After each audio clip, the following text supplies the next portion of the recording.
And what we were going to be doing tonight is we're going to be preparing some files for print.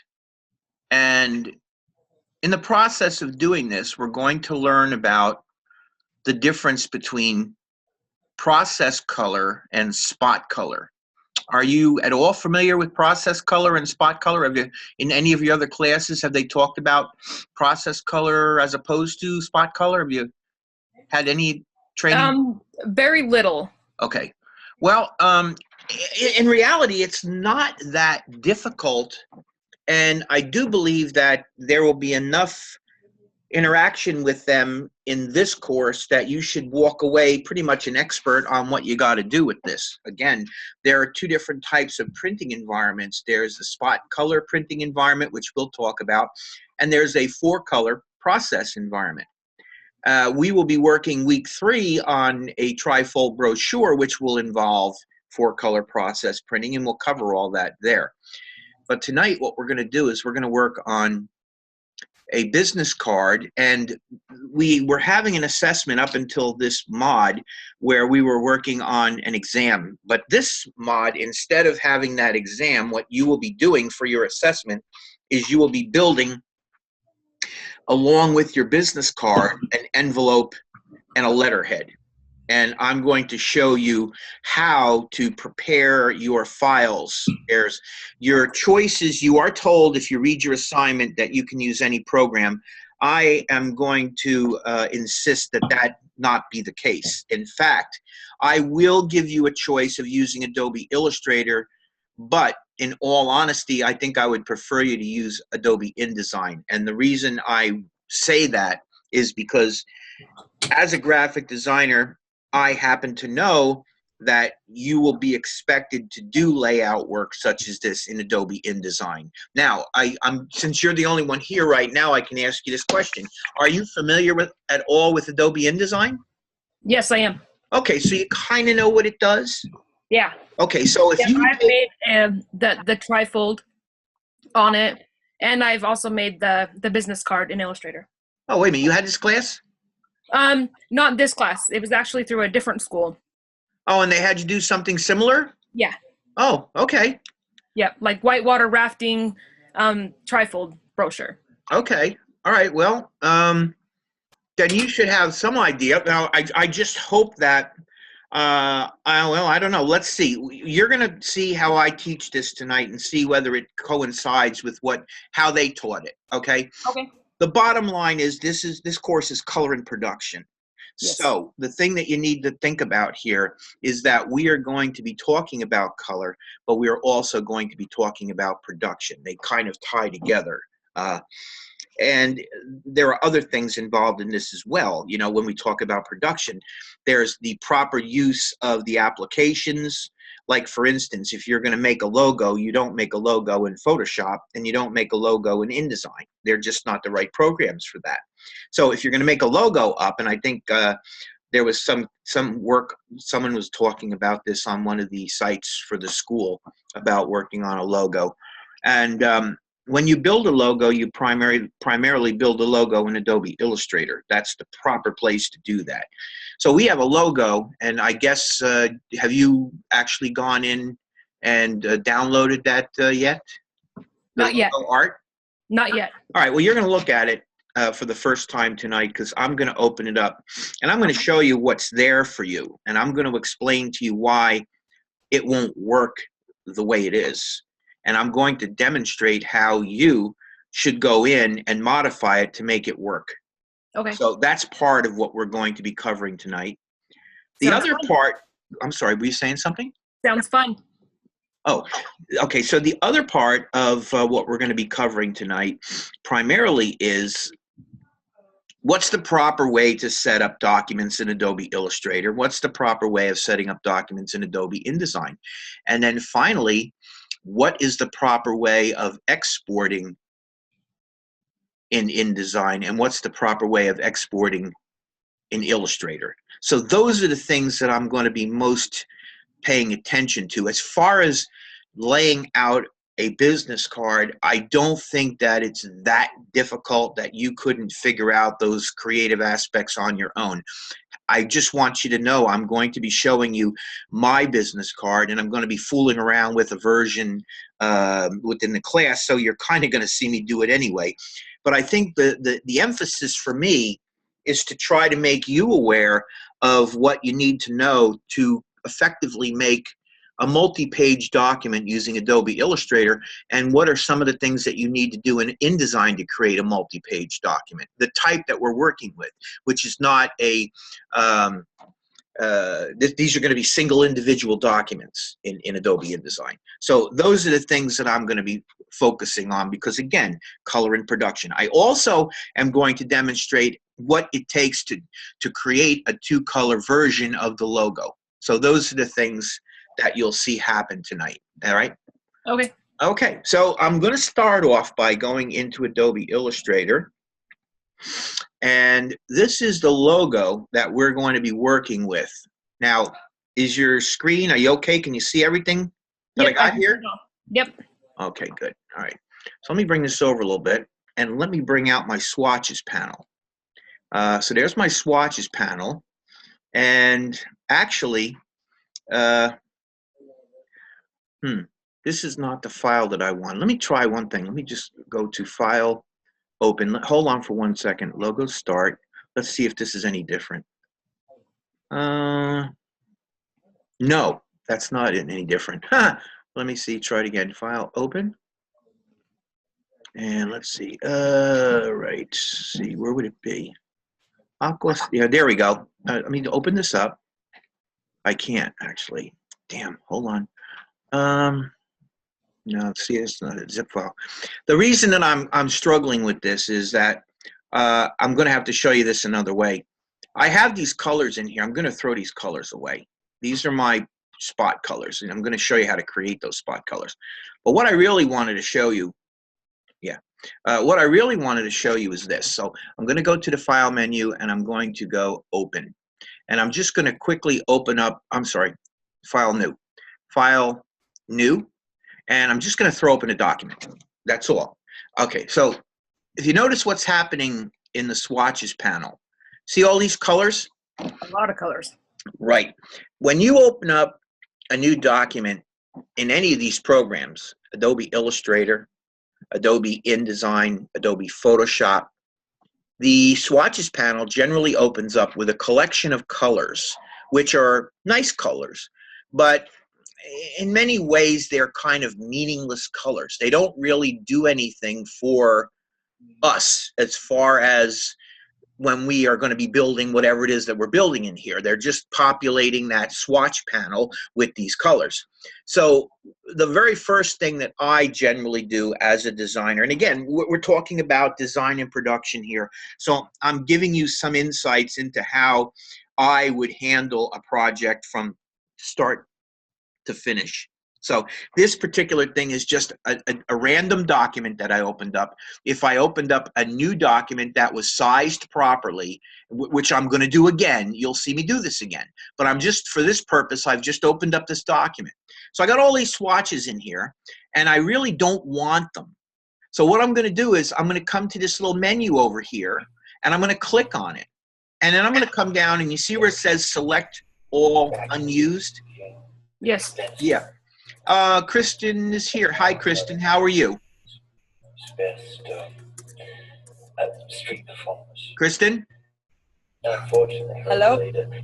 Hello, Kristen? Hi, I'm good. I'm going to shut off my audio now. I'll type if I need to say something. Okay. Thank you.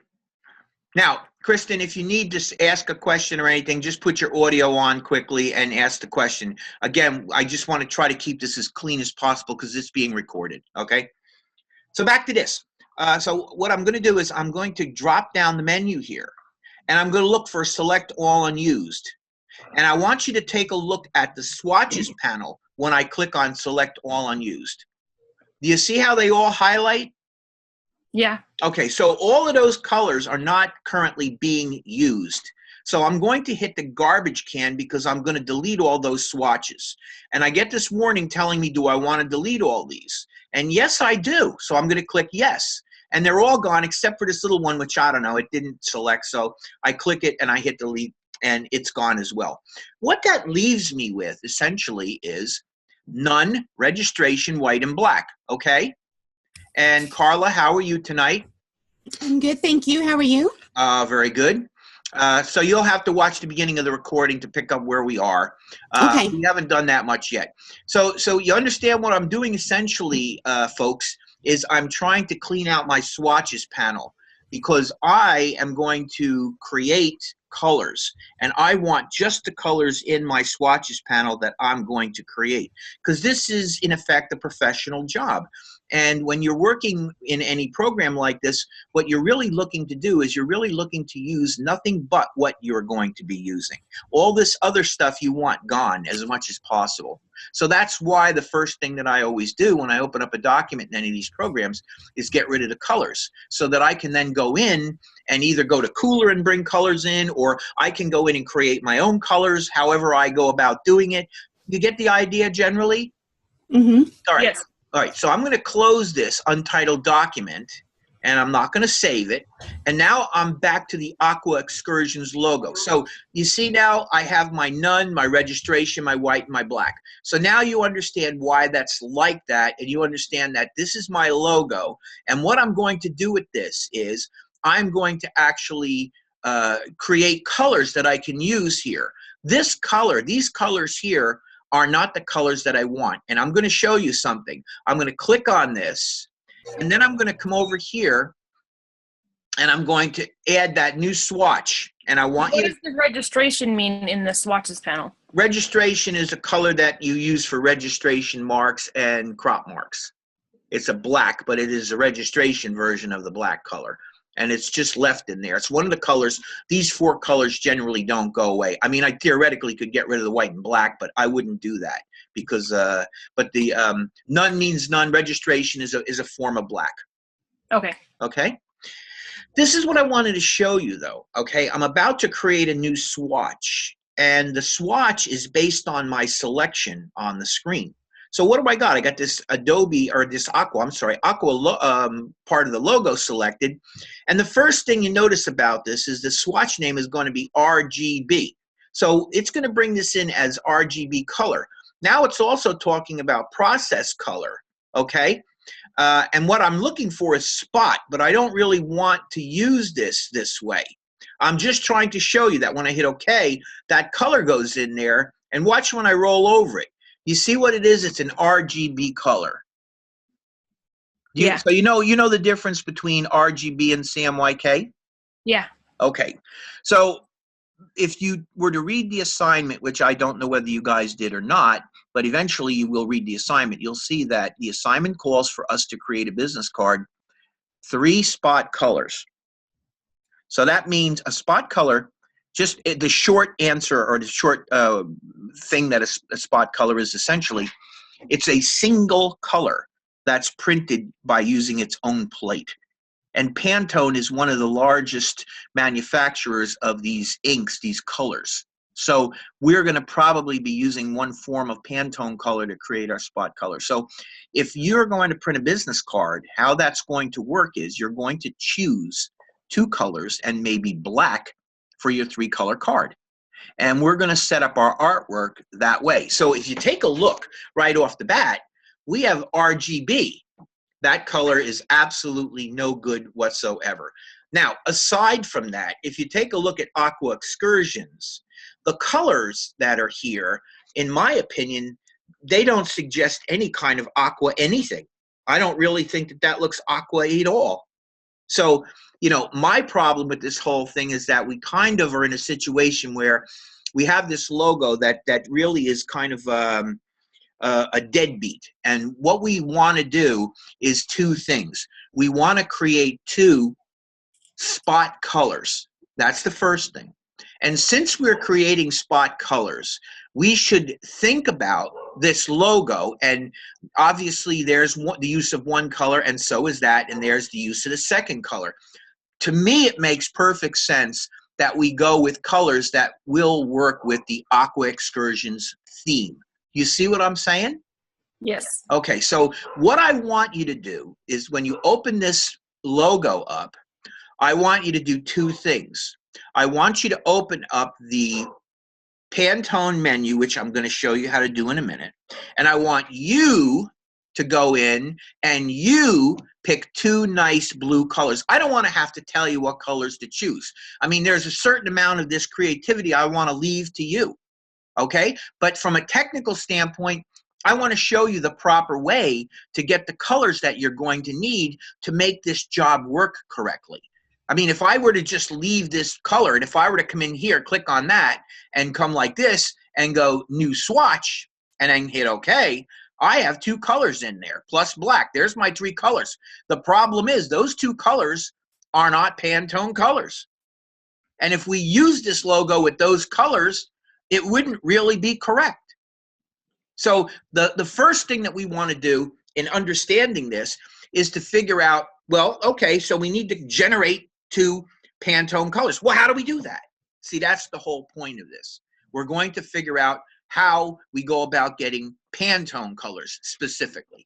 And I mean, it's really easy. It's not difficult. It's just that somebody has to show you how to do it, and somebody has to express to you in a way that makes sense why you're doing it.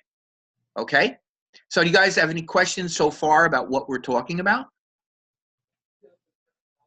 We good? Kristen is asking something. Can we not just select colors from the Pantone color library? Yeah, well, that's what we're about to do. That's exactly what we're going to do. But I'm trying to get you to understand what, the whole process of what we're trying to do here. We absolutely, because of the nature of this project, we are going to choose Pantone colors. I'm going to open that up in a minute, and I'm going to show you exactly how we go about doing it. But I'm trying to impress upon you how important it is to do these things in this particular context, because this is a project that requires two Pantone colors and a third color, which can be black or a third Pantone color. So you're limited to three colors. You don't want to, I mean, I've had plenty of students just submit this logo to me in a project. And it would be incorrect if you did that. And I'm not saying that any one of you three would do that, but believe me, I've had students do that. So where one or more of you might know a little bit about what this is all about, I guarantee you that there's a bunch of students in this class that don't know, and they need to know. Yeah. Okay? So that's why I'm going over the way I'm going over. So anyway, to get back to the point, we're going to be working with Pantone color. So I'm going to go to the window menu, and I'm going to click. And I'm going to come down to swatch libraries. And there's all kinds of swatch libraries in here. But the ones that I'm looking for are located within the color books section of the swatch libraries. Now, all of these colors in here, all of these color books, I should say, these are all different color books. And the ones that I want to focus on are the Pantone colors. I want you to just see how many of them there are. There's a bunch of Pantone color books, and they all serve slightly different purposes. For instance, you got Pantone CMYK coded, which means essentially that this is a Pantone color, which also can be a CMYK color coded. A Pantone color plus a CMYK uncoded. Now, the difference between coded and uncoded stocks is there are many different types of paper. A coated stock has some kind of finish applied to it. It might be some kind of a varnish or some kind of a plastic material that's applied to the paper. And you would use a coated stock, or I'm sorry, a coated ink on that coated stock, whereas you would use an uncoated stock for the CMYK uncoated, okay? So what I want to do is I want to come down and I'm going to choose the solid coated. So I'm going to click on that, and when I do, I get my Pantone book up. Now, somebody was asking, are we going to use the Pantone books, or why aren't we using the Pantone books? So I'm assuming that you guys, as anyone in here, any one of you three, have you seen this book before? I have, yes. Yeah? Okay, so you know that what you have here are all individual colors, and there's quite a few of them, if you can see.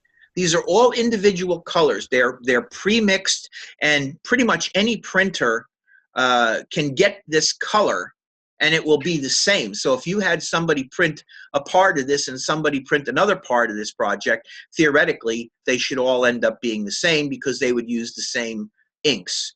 So what I've done is I've kind of, run down to where I'm in the blue area here. And all I'm going to have you guys do is take a look at your logo, and you see you've got kind of a lighter color here and you got a darker color here. So what I want you to do is, using the Pantone Solid Coated, I'd like you to come in and I would like you to pick 2 colors. And you know, I kind of think that color is not too bad. Mine is Pantone 284C. I'll click on that. And you notice that it puts it right in there. And this was selected, so it actually went in there. And that's not where I intended to go, but that's okay. I'll fix it in a minute. But the bottom line is we have the color automatically added in there by just clicking on it. And now I'm going to look for another color that I think might work good with that. And let's see what I'm going to go to. Oh, I don't know. Let's see. Maybe I want to go with, what do I want to do tonight? Maybe that one right there. I don't know whether this is going to work nice or not. We'll see. Pantone 301C. So now I have 2 colors. Now I just want to quickly show you that when I sit on top of this, it says RGB, correct? Yes. But when I click on top of this, Pantone 284C. So I just want you to see that these are in fact completely different colors, and they suit completely different ends. So it's important to know that when we're working with something as specific as a 3-color printing job like this, it's important for us to know that we're working with the right kind of color. And the other thing that I want to point out to you is that notice that these 2 colors here, which are RGB colors, they have no little indicia down in the right-hand corner, but these 2 do. The little triangle with the little spot, you see that? Mm-hmm. Yes. Okay, when you see that on a color in your color book, that means essentially that you're looking at a spot color.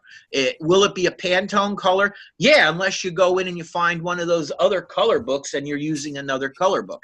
Now, those other color books I have never used in my entire career, because most of the people that I've done work for are working for are producing through companies that are working with the Pantone color books. But you never know. You may come across somebody who's working with one of the other books, and you would simply use that other book in largely the same way as you're using this here. Any questions about this? No. Okay. So then what I would do with this now is I'd just come in here and I'd click on that, and I would hold down the Shift key and click on that, and I'd come in and I'd apply my color to that, and then I'd click on this object, and I would apply my color to that, and now I have a nice aqua logo. And you know, I mean, the colors look okay to me. They kind of suggest a more aqua-y kind of situation than the yellowy color and the burgundy color do. So really, like I say, I want you to accomplish 2 things. I want you to go in and I want you to get me 2 nice Pantone solid coated colors, and I want you to apply them to your logo. And what we're going to do is we're going to save this logo, and I'll show you how I want to do that in a minute. And then what we're going to do is we're going to create an EPS file in case you want to put this logo into Adobe InDesign. And I want to talk to you a little bit about the type of documents that you're going to create if you're going to be importing art like this into Adobe InDesign. You can put Adobe Illustrator files in, but there are a couple of other file formats that make sense for you, and I want you to know about them, and I want to show you how I do that. So are we clear on this? Is there any questions at all? Anything you want to know about doing any part of this so far? Where did you say you got that panel? From The what? From the Pantone window? color? From the This window? panel? Yeah. Yeah, I went to the window menu, and I go down to Swatch Libraries. And then I come over in here, and I go to Color Books. Color books. And they're all in the color books. And the one that I wanted you to choose is the Pantone Solid Color. So essentially, the reason I'm choosing the Pantone Solid Color is because I wanted the color to be solid, and I wanted it to be used on coated stock. So we're going to be using this on coated stock primarily. Okay. All right? Thank you. Yeah, no problem at all.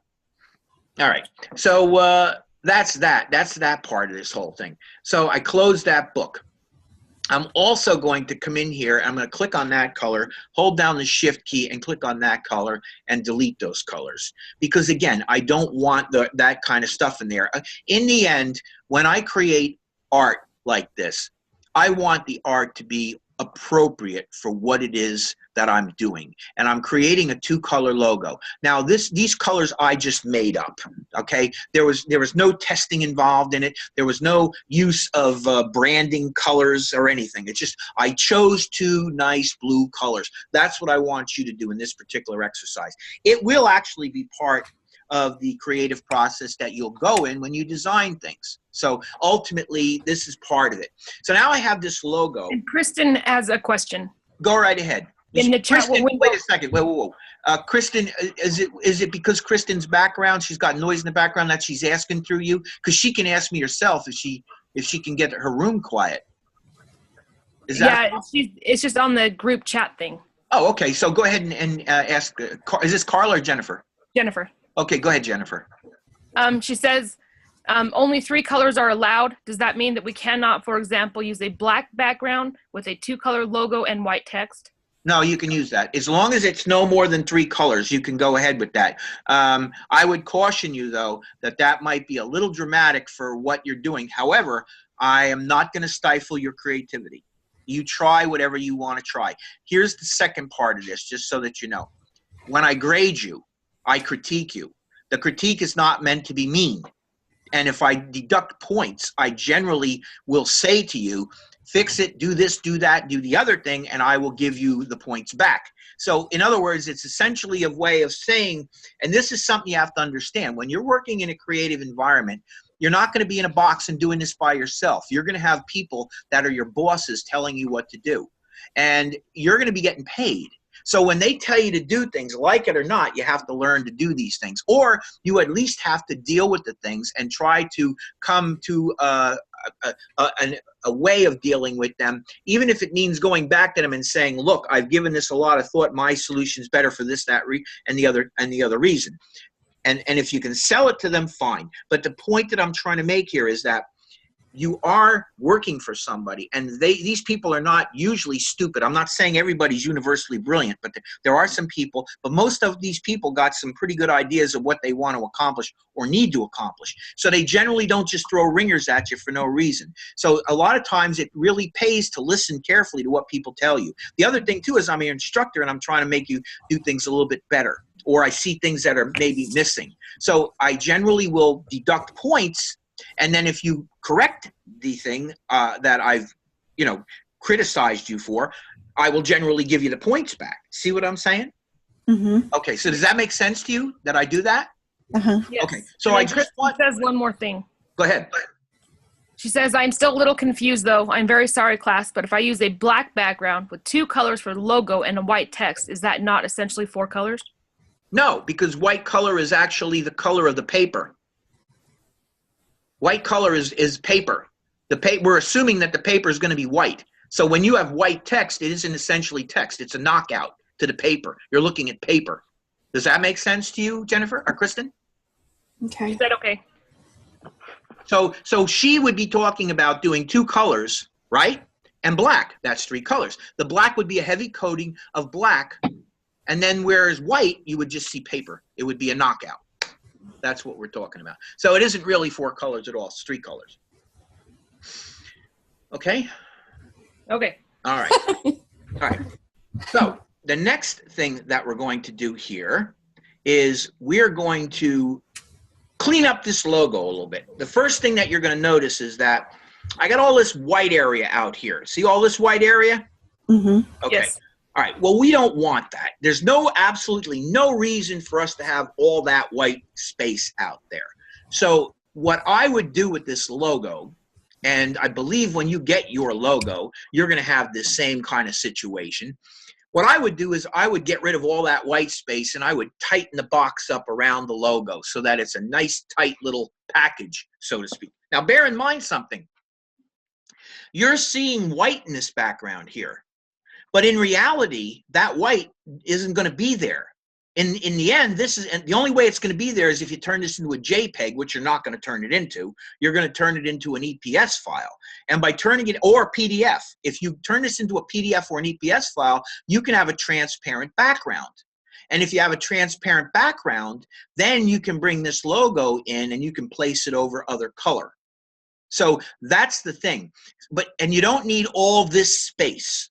So how do I get rid of that space? We have what are known as layers, and we have artboards. So what we're looking at here is the artboard. And the artboard ends right there at that black line. See that little black line around between the white and the gray area? Yes. Okay, so that is where your artboard ends. Now, what we're going to do is we're going to change where that artboard ends. We're going to tell the artboard to end exactly at the edges of our art, okay? And I do that by going up here to this little drop-down menu in the artboards panel, okay? And you guys know where all the panels come from, right? Does anybody not know where you find all your panels? You guys know where to find your panels? Yes. This program? Yes. Where? Window menu. That's a girl. That's right. All right, so I'm going to click on this drop-down, and I'm going to go to Artboard Options. Okay, you got that? Yes. Let go. And I'm going to go to the presets here, and you see it says Custom, and I have this little drop-down. And I'm going to, oh, and by the way, notice that now this artboard changes. Okay, so it looks like it's actually preparing to be modified, which it is, and that's what we want to do. So I'm going to go to the drop down here, and I'm going to click, and you see on the second one here where it says Fit to Artboard Bounds. Yes. All right, I'm going to let go on that and watch what happens to my artboard. Boom. And I hit OK, and what I've done is I have literally trimmed away all that extra waste, and I have got a very tight, clean little piece of art. So whenever you're creating a piece of art, in Illustrator especially, you can create that art on whatever size background you want. And when you get ready to export the art, you can simply go to the artboard in here and drop it down and go to Artboard Options and come into the presets and choose Fit to Artboard Bounds just like I did. And it'll trim away all that excess stuff, and it will place it, now hit cancel, it will place it squarely around your artboard. You see how neat that is? It's not cutting off any part of the artboard. It's beautifully trimmed down and cleaned and ready to go. So what we have so far is we have a logo which has our 2 spot colors right there, and the artwork is prepared with those spot colors. And we've trimmed the artboard back so that it's a nice, neat, and well prepared piece of art, which we're going to use in our business card, letterhead, and envelope. Okay. Mm-hmm. Now, the next thing that we're going to do is we're going to export this, and I'm going to show you the 2 ways when you're working with print. I'm going to show you the 2 ways that we're going to do this. The first way is by EPS, which means encapsulated postscript file, EPS. The other one I'm going to show you is PDF, portable file document, or portable document file. You probably are familiar with PDFs. So you guys have seen PDFs, right? Mm-hmm. Have you seen an EPS before? I'm not a no. Not that I know of. No. Okay. Well, both of them are very good file formats that can be used in the print environment. Okay. And again, the most important thing is to make sure that in a case like this, and what I'm going to do is after I get done with this, I'm going to show you how to turn this into, and we'll look at this again next week, but I'm going to also show you how to turn this into a 4-color process CMYK logo. All right. So that you actually know, because that's a different logo, and we're going to use this same logo next week as a CMYK logo in our trifold brochure. All right, so let's start off by creating the 2 files that I'm talking about here. So I'm going to go up here, click, and I'm going to go save a copy, and where it's the save as type. First of all, I'm going to go to my desktop, and just to make this easier for us, I'm going to create a new folder for tonight. And I'm going to call it Monday. All right, Monday. And I'm going to hit open. Come on. And I'm going to change this to, see where it says Aqua Logo Start, copy? Yes. All right, I'm going to change this to Aqua Logo Pantone. Okay, because this is ultimately going to be the Pantone version of our logo. And I'm going to choose the Save As type down here. It is not going to be Adobe Illustrator AI. See, I have Adobe PDF right here, and I have Adobe EPS right here. So the one that I'm about to create is the Adobe PDF or the Adobe EPS. So I click on that. So it says Aqua Logo Pantone EPS. See that? Yes. Mm-hmm. Okay, so we see it's a different file format, right? Mm-hmm. Okay, and we hit save.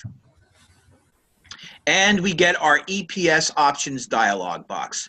Now, the most important thing for you to understand is that the version that we're set for is Illustrator CS6 EPS.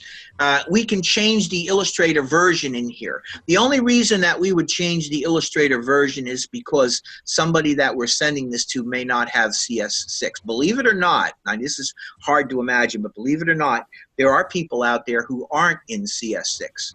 There are people out there who are in CS4 or CS5, and they may ask specifically for you to set it back to those settings. But unless you are asked specifically to do that, you generally leave it in the version that you're in. We're in CS6, so I leave that alone. So does that make sense, what I'm saying about this? Mm-hmm. So And let's say somebody did want it in, like, say, CS4. How would I get it there? Oh, well, you do this. You would come up here and click on this, and you would bring it back to CS4. Now, you would also get that little warning. And if you come down to the warning, it'll say saving to a legacy format may cause some changes to your text layout and disable some editing features when your document is read back in. Also, any hidden appearance attributes will be discarded. Only fonts with appropriate permission bits will be embedded. Now, the thing is, after reading that, I happen to know that none of those things apply to my logo here. First of all, this isn't text anymore. I've actually created outlines on these. They're no longer text. They're just basically graphic shapes. And there's nothing that I'm doing to that that's so special that it's going to interact with anything. Now, the other thing, too, is that if I set this to Illustrator CS4 EPS, this will still go into CS6. CS6 will know what to do with this. So this, if I saved it this way, will not hurt us. But it's kind of unnecessary unless somebody specifically asks you to do this. And the reason I mention this to you is because I was working with a project, and one of the things that I always tell you to do is that you need to find out who's printing your work. When you become a graphic designer and you work on these projects, it's really important for you to know who is working on your projects, and you should have several conversations with them at least, talking about, for instance, if you're creating, like I'm going to use a trifold brochure for an example, one good thing to ask a printer is, hey, do you have a template for me to use to make a trifold brochure, so that you use their template and you don't have to make one. A trifold brochure is a little bit more complicated than a business card. So that would be something that you would ask. And at the end, when you're getting ready to produce final files to send out to people, it's a good idea to ask about this stuff. So that, I'm saying, is something that you would want to do, is have a conversation with your printer. I'm going to bring this back to CS6 because I don't have any need to change this. Down here, you have a couple of choices for format. You wouldn't pick none or TIFF black and white. Basically, TIFF 8-bit color is the default, and I would just leave that alone. There's no reason to change that unless you're going grayscale, which you're not. But there is one very important thing. Notice that the little dot is in the middle of the transparent button. See it? Mm-hmm. Yeah, that means that transparency is selected. So what's going to end up happening is this is going to end up going from white to transparent. If I were to click on this, what would happen is I would not have transparency. I would end up with that white background.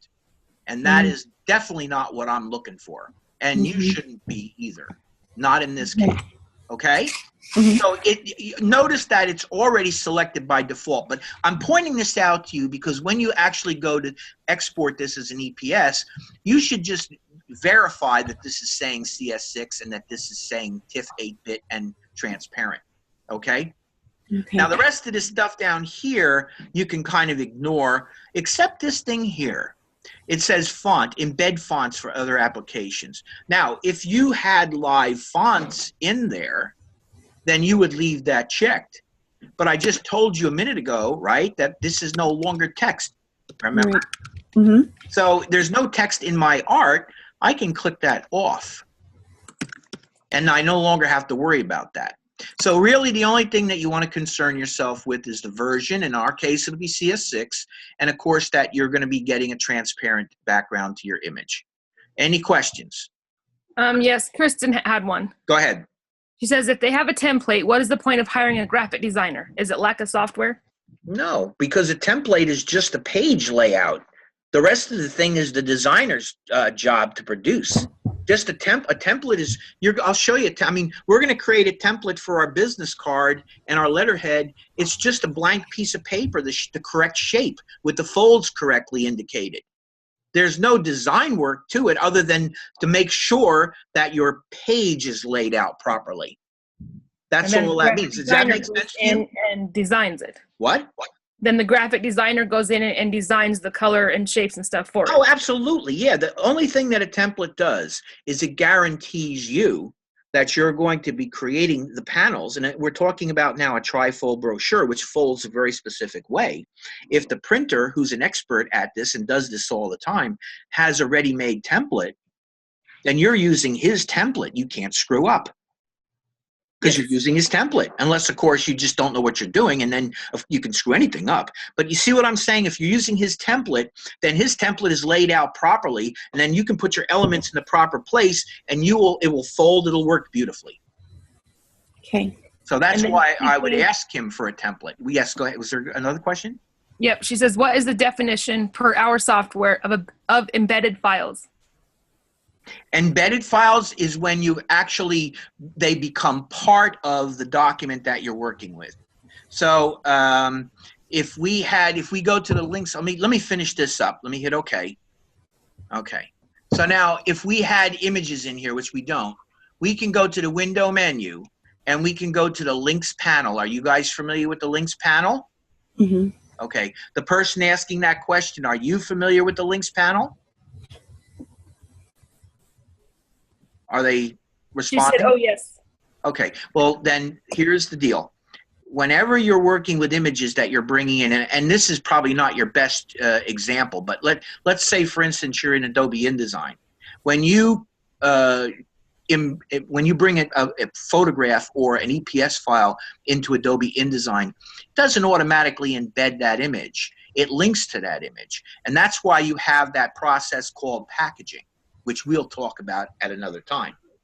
But you can, if you want, actually click on the resource in the links panel, and you can use the drop-down menu to embed it. And then it becomes a part of the document. The problem with embedding it, and it's not such a terrible problem really, but it is a kind of a problem, is when you embed multiple images into a document, it makes the overall document size greater. So sometimes you can't do that. So what you do is you keep them linked and then you package the whole thing in the end. So does that answer your question? Yes. Okay, cool. All right. So what we've done so far is we have created our first file. Let me go in here and let me find Monday. There it is. There's Monday. And let me open it up. Okay, so here we have it. There's our Aqua logo Pantone EPS. Okay? I'm going to go back to Illustrator. And then what we're going to do is we're going to go, this is, Aqua logo start. So I'm going to go File, Save a copy again. And this time, instead of it being an EPS file, I'm going to save it as a PDF file. And I'm going to change this to, bring it back and change it to Aqua logo Pantone. And this is going to be Aqua logo Pantone.pdf. And I'm going to go to, again, to desktop. I'm going to find Monday, open it up. Notice that there is no matches in here. Essentially, what this is doing is it's showing me that there are no other PDFs. This will be the only one that I have in here so far, okay? And it's not showing me the EPS because it has nothing to do with PDF. Does that make sense to you? Yes. Yeah. All right, so I'm going to hit Save. Okay, and I get my Save Adobe PDF dialog box. Now, what we can do in here is we can come in and we can change the quality of this. Generally speaking, the Illustrator default is kind of a mid-range. It's kind of like a default that we can use.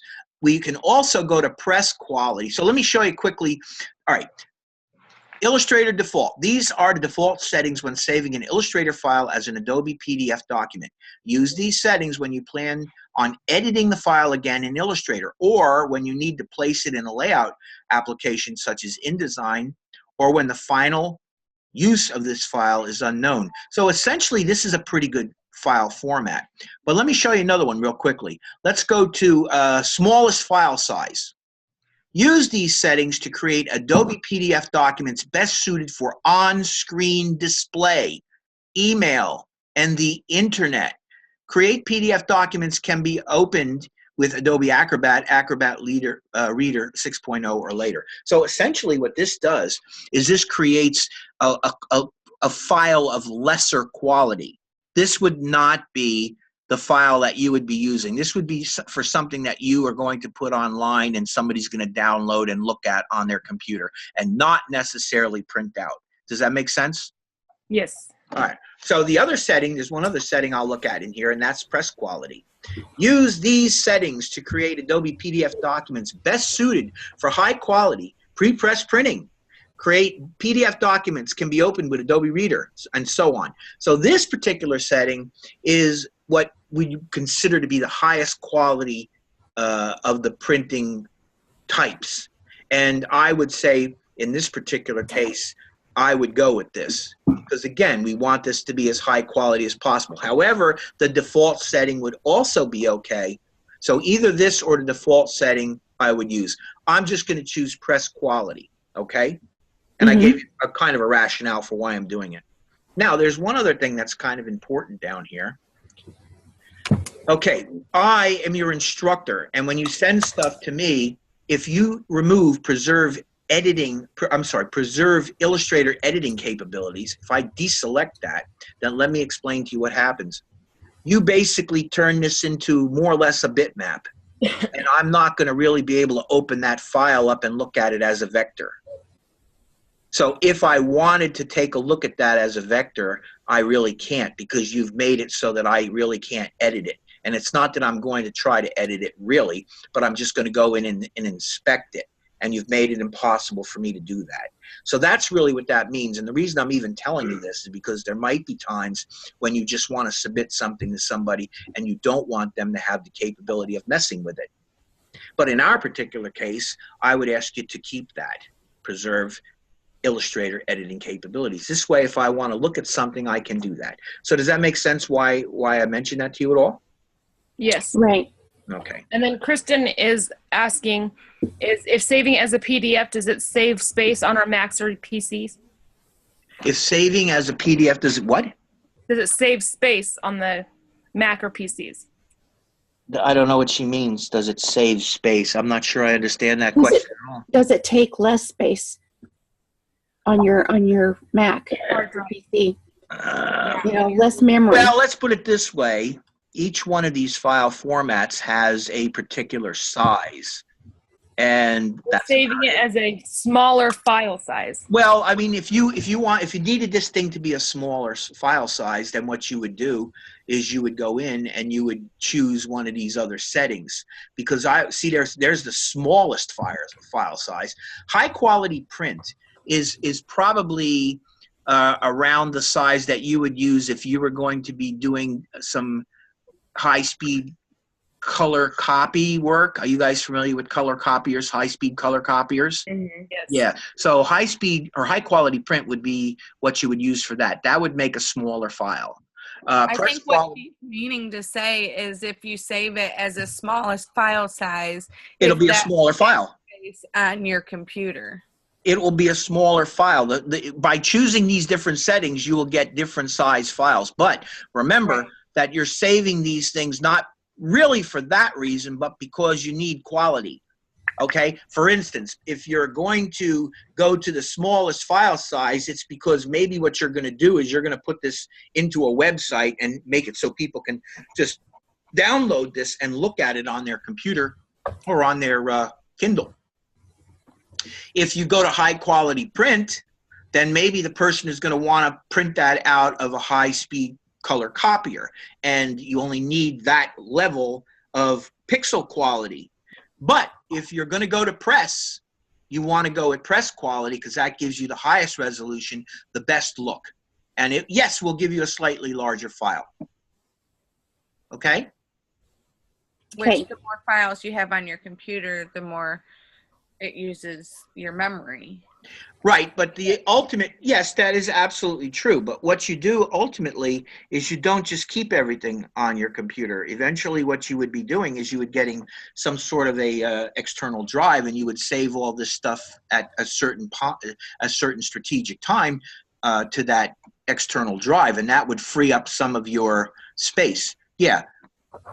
And these files are not that big. I mean, the files that get big are the production files, like the Adobe InDesign files. This piece of art file is not going to be that big. Okay? Okay. All right. Now, there's one other thing I just want to talk about real quickly, and that is right here, marks and bleeds. If we were going to be sending this to the printer, and this is, remember now, this is not a 4-color process job. This is a multicolor job, a spot job, 3 colors. We would be checking this, all printer's marks. And then what we would be doing is we would be removing color bars, page information, and we would leave registration marks and trim marks. So do you guys know what registration marks and trim marks are? Yes. Okay. So in a process Kristen does not know. What? Kristen does not know what they are. Okay, so trim marks are going to be marks that are placed on the edge of your document to indicate where the piece of your document piece is going to be cut out of the larger sheet of paper. That's what a trim mark is. Registration mark is a mark that's placed outside of the page, and it sort of looks like a gun sight. And that is what's used by the printer to align the 3 different color plates. So registration marks are for registering, trim marks are for indicating where your piece is going to cut out of the larger paper. Go ahead. What were you going to ask? She says that she got it now. Okay. Yeah, you're going to see it again because we're going to actually play around with this a little later on. So, but here's the thing. Right now, I'm going to deselect all printer's marks. We're not using printer's marks on this because this isn't the final, and I'm going to hit Save PDF. Now, let me explain to you. This piece is not the final piece. This is a piece that's going to go into something else. It's going to go into a InDesign file. So we don't need any printer's marks on this. This just needs to be a piece of art that we can drag or drop into our layout. So I need you to understand that. You got it? Yes. All right. Now, the last thing I'm going to do here is I got my Aqua Logo Start AI. I'm going to go File, and I'm going to go Save As, and I'm going to go to my desktop to Monday, and I'm going to change this Aqua Logo. I'm going to call this Pantone AI, and I'm going to hit Save. And I'm just going to select and leave this alone and hit OK. And then I'm going to close this. And there's my Aqua card. We're going to go to that in a minute. But before we get there, I'm going to minimize this. And I'm going to show you that in my Monday folder, what I've done is I have got my Aqua Logo Pantone AI. That's the file that I've been working on so far. Okay, are you good with that? That's the original document, the AI document, right? Mm-hmm. Okay. Yes. And then I have my Aqua Logo Pantone EPS right here. See what it says? Encapsulated PostScript. And what it is essentially is it's a file that's a graphic-based file that we are going to be putting into Adobe InDesign so that logo will appear. And then, of course, the other way that we could do that is by going into the Adobe Acrobat document. And that essentially does the same thing as the EPS. So the choice is largely yours. You can go one way or you can go the other. As far as I'm concerned, though, as an instructor, I really need to show you both and explain to you your options. In other words, I don't want to just come in here and tell you to do one thing. I want to tell you what your possibilities are so that you know the correct way to handle this kind of work. So I hope I'm making sense. Mm-hmm. Yes. You like this? Is this okay? Yes. Yeah. Kristen says once we save the file outside of Illustrator, it becomes a bitmap or raster image, no longer resolution independent. To a degree, that's true. Yes, you would not want to enlarge this. Okay, to a degree, that's true. Even though these are essentially still graphic files that kind of are vector-based, you definitely do not want to enlarge or reduce these. So in other words, you have a choice. You either make sure that your Aqua Logo Pantone AI is the right size to begin with, or you size it before you send it out. And if it turns out that when you send it out, it isn't quite the right size, the most correct thing to do would be to go back to the original file, which would be Adobe Illustrator, and resize it. And I'm going to be totally honest with you. When you go back into Illustrator, it is an incredibly simple task to go in there and resize this. It is not that difficult to do. Okay, you just simply go in. If you would like me to give you a quick demonstration of that, I'm going to open up Illustrator and I'm going to go File, Open. Watch what I'm going to do here. I'm going to come in and I'm going to open up my original, right, the AI, hit Open again. And then what I'm going to do in here is I'm going to select my artwork, and I'm going to double click on the scale tool. See it? Mm-hmm. And I'm going to make this uniformly 200%. Watch, 200%. Okay? Hit OK. So you see what I did? I've made this 200%. Now, why did I do it? Just to demonstrate. I don't know. I don't need it 200%, but I'm just trying to show you. Right? Mm-hmm. Okay, so I've made this 200%. Then what do? I simply go up to the artboard, and I go Artboard Options, and I come to Preset, and I'm going to drop it down, Fit to Selected Art or Fit to Artwork Bounds, either way. Let's try the other way, Fit to Selected Art, and I hit OK, and I go View, zoom out a little bit, and you see what I did? I essentially came in here, and I made my artwork 200%, and I just adjusted the artboard so it looks exactly the same as the other one did, only now it's twice as big. That wasn't hard, right? Right. Yep, Yeah, that was good. Yeah. Good So question. the important thing for you to remember is that, do you like Adobe Illustrator? I love Adobe Illustrator. And do I want to work in Adobe Illustrator? I always want to work in Adobe Illustrator. Adobe Illustrator gives me the ability to make things as big as I want, as small as I need to, without it giving me any hassle at all. All I have to know is a few simple little tricks, and I can make things as big as I want, as small as I want. I can set up my document around the object so that it is perfect. I mean, you can't lose. So really, whenever you're doing work, you think about the program that you're going to be designing things in or creating things in, and you say to yourself, do I have to do this in Photoshop, or do I have to do this in Illustrator? And you should be trying to say to yourself at the same time, I want to do this in Illustrator. Can I do this in Illustrator? Because that's the best way to go. There are times when you can't, like if you're editing a photograph or you're creating some kind of a montage using photographs, you really can't do that in Illustrator. You do have to go into Photoshop. But if you're working on any kind of a graphic of any kind like this is a place to go, because you have the incredible freedom of resolution independence here. All right? Okay. All right. So I'm going to close this out and save it. No. All right. That brings us to our business card. So here is my business card. What I did, and I'm going to demonstrate this, I don't know, have you guys worked with artboards yet? Yes. A little bit. Yeah, just a little bit. Okay, so here's the deal with artboards. Artboards are the equivalent to pages in Adobe InDesign. So if you were working in InDesign, you'd be working with the page panel. In Illustrator, you're not working with a page panel. There is no page panel. They're called artboards. And that's a kind of a giveaway too, because if you stop and think about it, what's the difference between a page and an artboard? Who's going to tell me? Think about it for a second. What's the difference between an artboard and a page. An artboard sticker? No, an artboard is something that you create art on. A page is something that you're going to make. You're going to generate. You're going to create. You're going to create a page. So what you're doing essentially is you're using the page to build a page. Here you have artboards, and they're the closest Illustrator can come to a page, but you don't really want to create pages anyway because it's not the proper place for it.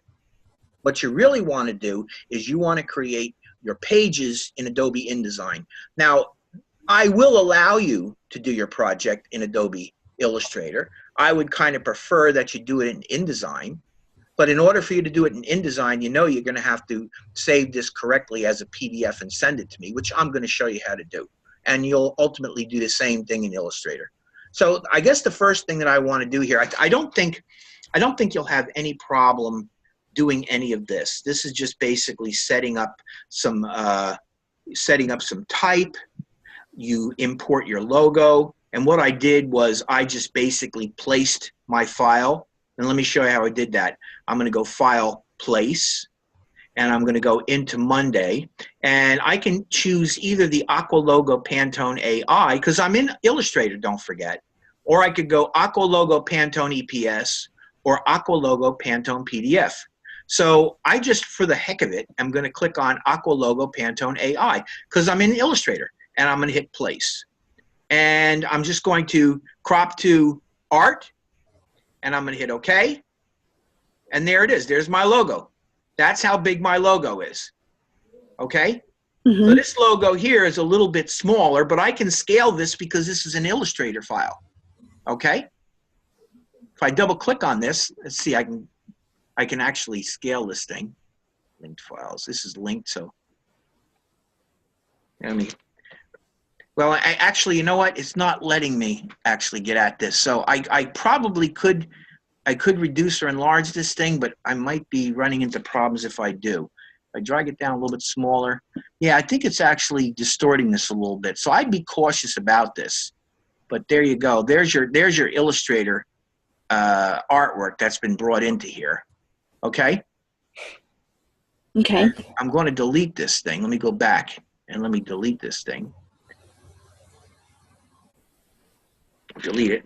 Now the other way to do this is to go File, Open, because this is an Adobe Illustrator file, and I can open up the Aqua Logo AI and open it, and then I can select this and go Object Group, and then Edit Copy, and then I can close it, and I can save changes, no, and then I can come here and I can go Edit Paste.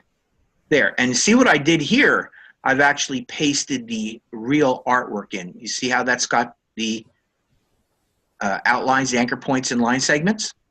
Yes. Now, yeah, now because this is that way, I would have no trouble sizing this either down, holding the Shift key, make it smaller, or if I want, I can click on this, shift it up, and make it real big, because that's vector art.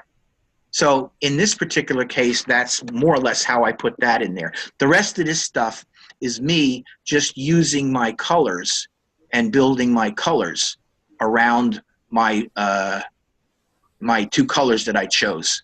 So I'm not going to get into all this. I think you can work this out. So what I want to talk to you a little bit about is bleeding. You guys know about bleed and what bleed's all about? Yes. Yeah. Okay, so we're gonna work on that. We're gonna show that, and I'm gonna also show you how to create the 3 different artboards for your project. Now, remember, this week you're going to do 2 things. You're going to create the business card, and you're going to create a letterhead and an envelope. Those 2 elements. So I'm going to show you how to create 3 artboards and modify their size and arrange them so that you have your 3 elements that you're going to create. Okay. So the first thing I'm going to do is I'm just going to keep this open. File, New, and I'm going to call this Stationery. Stationery, and I'm going to go number of artboards 3. See that? Number of artboards 3? So this has the ability to going right into this. I can go in and I can set up the number of artboards that I want. I can also set the direction that these artboards are going to flow in. And I'm going to go from grid by row, excuse me, and I'm going to set the spacing to 3/4 of an inch, 0.75, okay? Now, what I want to do is I'm going to start off by making all 3 of these the same size. So I'm going to come in here and I'm going to make my business card. My business card happens to have a width of 3.5 and it has a height of 2. I am going to create a standard landscape version of a business card, which means it's going to be longer wide than it is tall, okay? And the next thing I'm going to want to do here, notice that my art, let me move this over. My art actually has a bleed. See that? That little element across the bottom bleeds? So I want to indicate bleed here. And you see that there, I have 4 ways that I can bleed this. Or if I deselect that, there's a little button here that when I click on that, see how it looks like a broken link? That makes it so that I don't get all of my bleeds the same way around. I can set them as I want, but I'm not going to bother with that. I'm going to leave that selected, and I'm going to put in for my bleed what is normally considered to be a standard bleed, which is 1/8 of an inch, and that equals 0.125 of an inch. And notice that now my top area is going to bleed by 0.125. My bottom is going to bleed by 0.125. My left and right both are going to bleed by 0.125. Okay, I'm going to come in here. I'm going to choose CMYK because it's closer to what I'm working with than RGB. The raster effects, I want to go high, so I'm going to go to 300 pixels per inch. Okay, and I'm just going to leave the preview mode at default. So I've named the file stationary. I've given it a 3 artboard, and I've made the spacing 3/4 of an inch, and I've set it in 2 columns.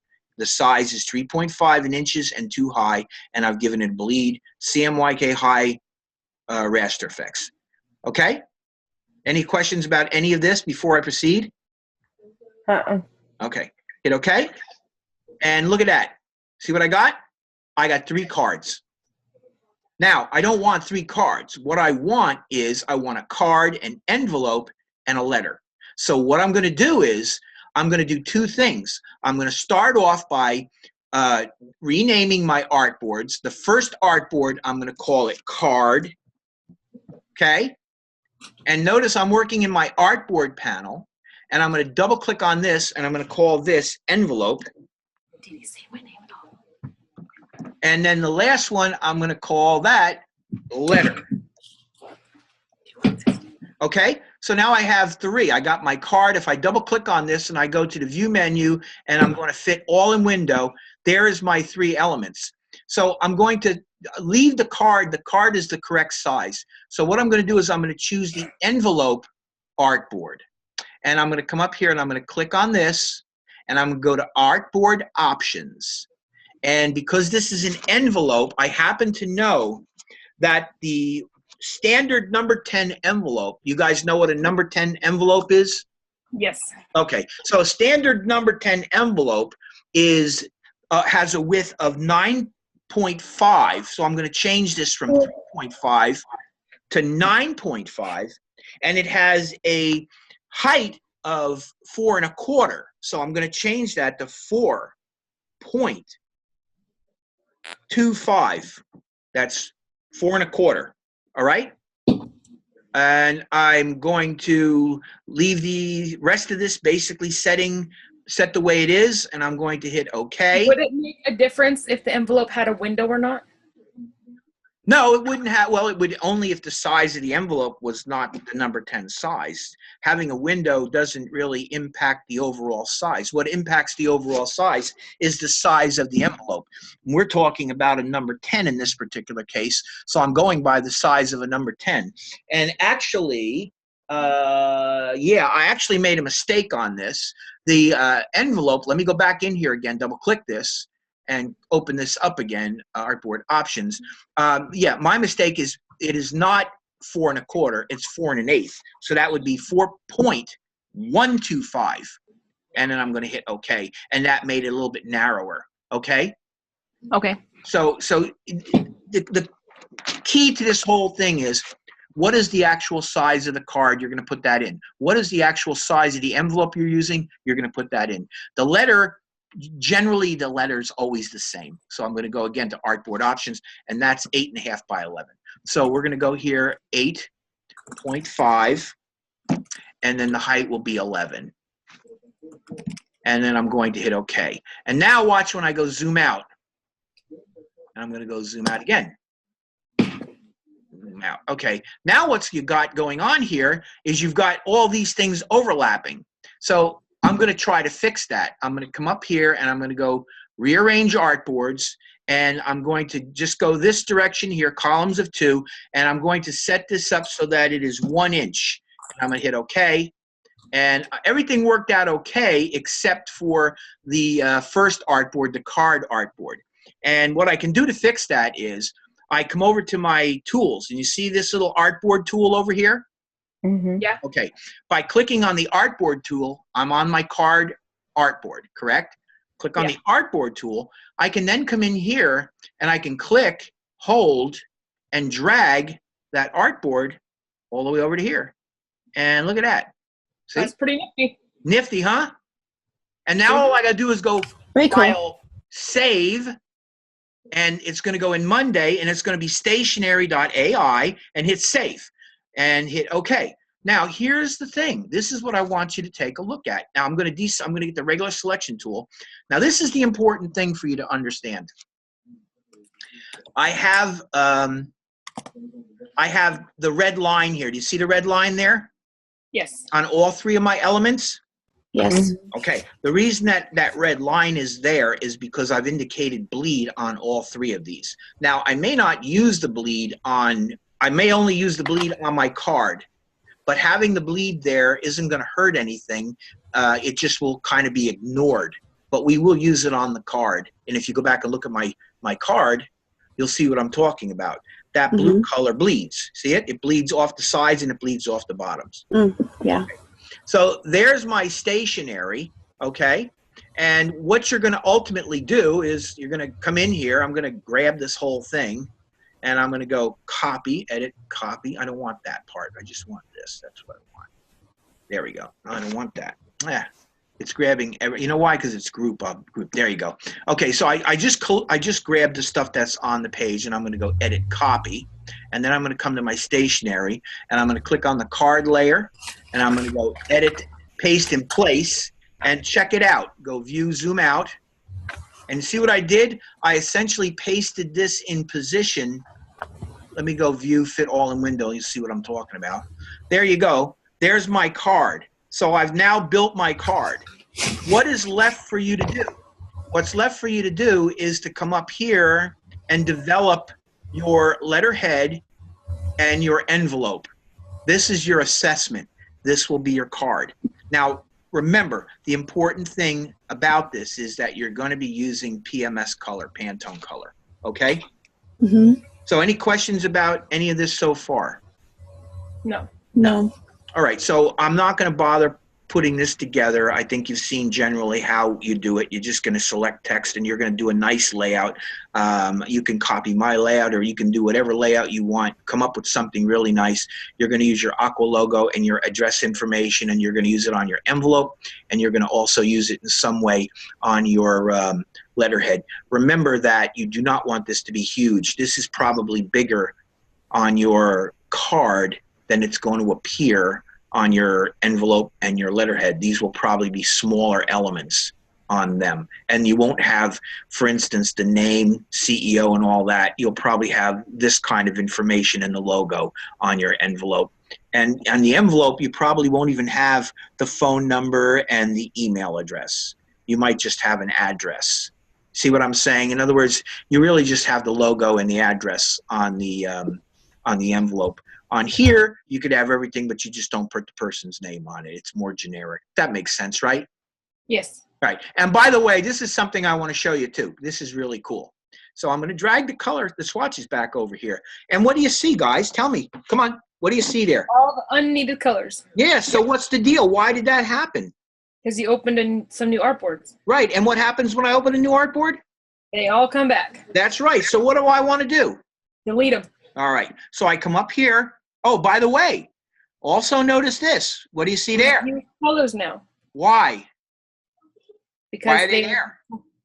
Because they're the ones that are selected. They're the ones we're using. That's right. So in other words, when I brought this in, those appeared in there. And those are the only ones that I really want to keep.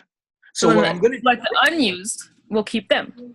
Well, we're going to get rid of all the unused. So I'm going to come in here, select all the unused. Notice that basically everything gets selected except those two colors because they're being used. See that? Yes. And I don't know why, for some reason, that black doesn't get selected. But I'm going to click on that as well. I can't. It's not letting me do it right now. But let me get rid of this stuff and delete them all. And there you go. We're almost there. Let me click on that and hit delete. And that is what you want to see, guys. You want to see the colors that you're using. That's what you want to see. Okay. Now I know that the printer, when he gets this document, is working with 2 Pantone colors and black. That's what he's working with, and he'll know to deal with this the correct way. Okay? Okay. All right. So the final thing is, I'm going to go to File, Document Setup. Let me just check something here. Document Setup. What do you want here? Size. It's not going to help me. Cancel. Let me see. File. Document. Yeah, I guess that's it. I'm stuck with it now.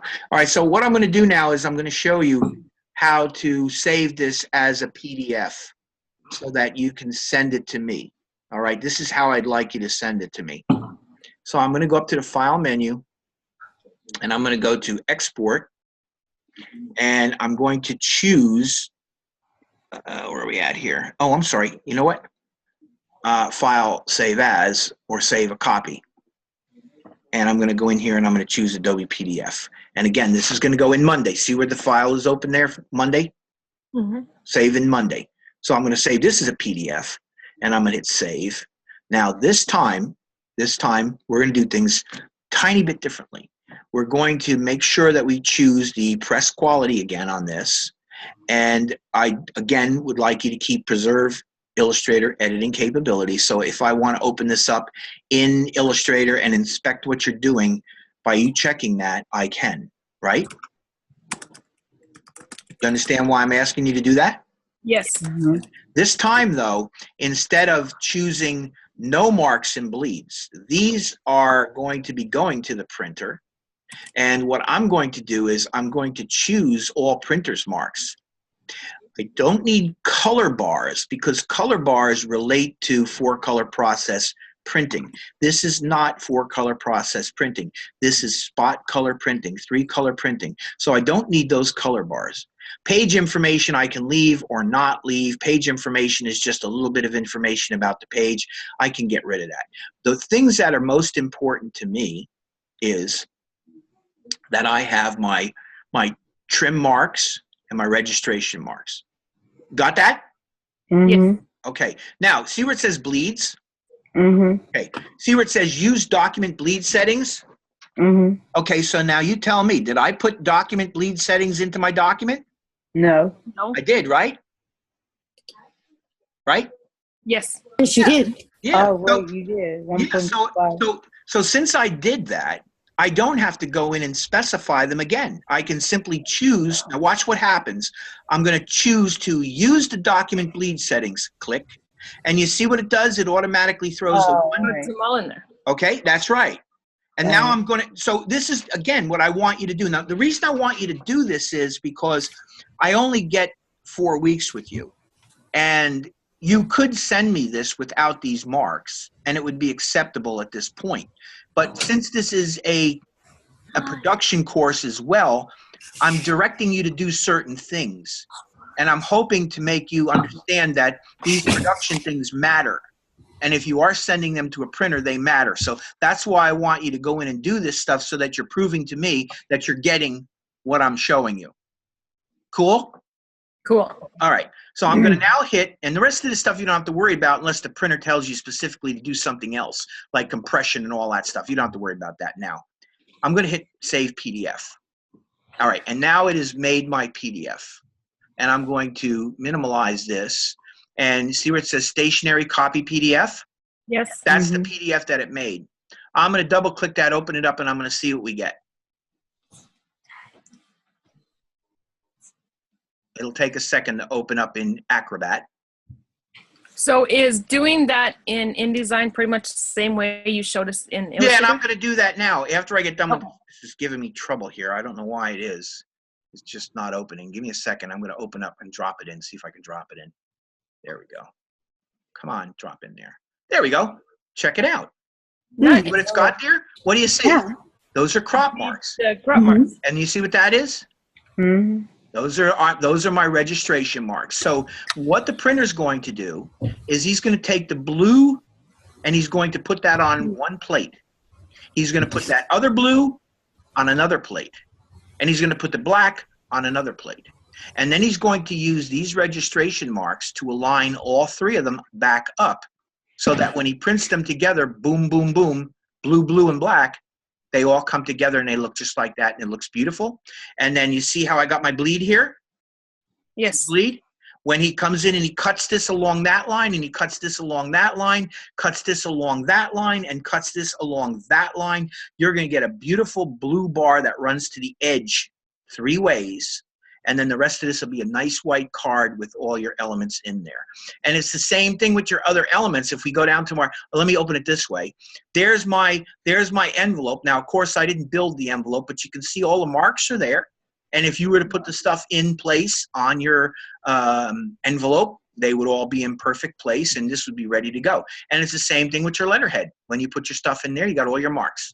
So you see how important it is for him to have this information so that he's able to take this apart and print it properly. Not hard, right? Right. Okay, so that's it. That's the whole thing with Adobe Illustrator. I'm going to close this down, and I'm going to close this for a second, and I'm done with Illustrator. I'm going to move into the InDesign part of this, and here is my InDesign. And what I have basically here in InDesign is I have 2 cards. I have a horizontal and a vertical version of the card. This is the horizontal, and this is the vertical version of the card. Okay? So you want to make it horizontal, you make it horizontal. You want to make it vertical, you make it vertical. I don't care. It's totally up to you. The bottom line is that, you know, you're going to make this however you want to make this. All right? Now, what we want to do with this is, first of all, notice that this this element here is kind of funky to look at. Yes. Okay. I can easily fix that by going up to the View menu and go to Display Performance and change it from Typical Display to High Quality Display. And now it looks more or less like what the card's going to look like to print. But you notice that, I mean, this is a little bit different, but this is almost the same card. I just did a slight modification to it, but it's basically the same card. See what I'm doing here? And it's the same with this. This is just a vertical orientation. This is what they call portrait. This is what they called landscape. Okay, this one here, landscape. So you can do it either way. I mean, I don't care. You make your own card. You make your own creativity. It's totally up to you. What I want to do first is I want to show you the swatches panel. Notice that the swatches panel, I have my Pantone colors in here. Okay, so notice that what I did was I created a Pantone percentage of one of my colors. So in other words, this color here, 647C, that's what it looks like full color.